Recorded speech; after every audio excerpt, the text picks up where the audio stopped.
கண்ணனின் கருணை. ஒரு ஊரிலே ஒரு வயோதிப பக்தர் இருந்தார். அவர் தினமும் கோவிந்தா கோவிந்தா என்று கண்ணனை நினைத்து அழுவார். அவருக்கு வேறு எதுவும் தெரியாது, நெஞ்சம் நிறைய பக்தி மட்டும்தான். அவர் ஏழை, எளியவர்.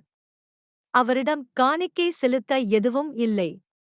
ஆனால் கண்ணனிடம் அளவற்ற அன்பு இருந்தது.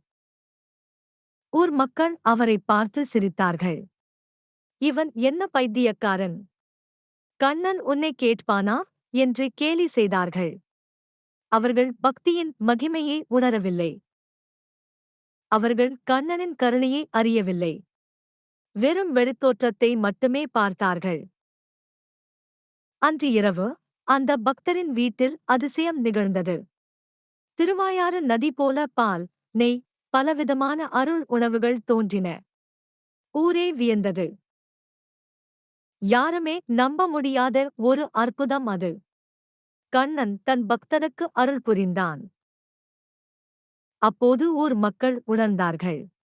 கண்ணனுக்கு பரிசுகளோ பூஜைகளோ தேவையில்லை. ஒரு உண்மையான நெஞ்சமே போதும். பக்தியுடன் அழைத்தால் போதும்.